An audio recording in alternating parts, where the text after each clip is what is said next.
হেৰস্টো welcome to my channel writing skill নৰৱে তো মোৰ মৰমৰ ছাত্ৰ ছাত্ৰীসকল ছাৰবাদেউসকল আৰু বন্ধুবান্ধৱসকল তোমাৰ যেতিয়া সৰুকৈ ভিডিঅ' নিছোঁ এইটো হৈছে ফকৰ যোজনাৰ ওপৰত ধান পকা মানে তুনিৰ মৰণ তো আহক আমি ভিডিঅ'টো আৰম্ভ কৰোঁ যদি প্ৰথমবাৰৰ বাবে মোৰ চেনেলটো আছে আপোনালোকে মোৰ চেনেলটো প্লিজ ছাবস্ক্ৰাইব কৰি দিব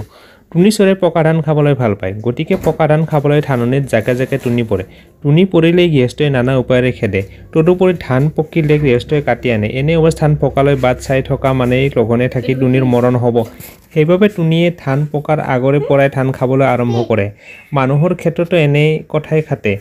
ঘৰত যেতিয়া খাবলৈ ভাত নাথাকে তেতিয়া ধান পকালৈ বাট চাই নখোৱাকৈ লঘনে জীয়াই থাকিব নোৱাৰি সেইবাবে ধান পকালৈকে জীয়াই থাকিবলৈ হ'লে অন্য উপায়েৰে উপাৰ্জন কৰি জীৱিকাৰ ব্যৱস্থা কৰি ল'ব লাগিব নহ'লে মৰণ নিশ্চিত এতেকে জীৱিকাৰ উপায় ওলোৱাৰ আগতে মানুহে জীয়াই থকাৰ আগতীয়া ব্যৱস্থা কৰিব লাগে তো এইখিনি আছিল সৰুকৈ ভিডিঅ'টো যদি ভিডিঅ'টো ভাল লাগিল আৰু হেল্পফুল বুলি ভাবে তো তেতিয়াহ'লে আপোনালোকে মোৰ চেনেলটো প্লিজ ছাবস্ক্ৰাইব কৰি দিব একেবাৰে নবঢ়াওক তো আজি লৈছোঁ ধন্যবাদ জয় আই অসম।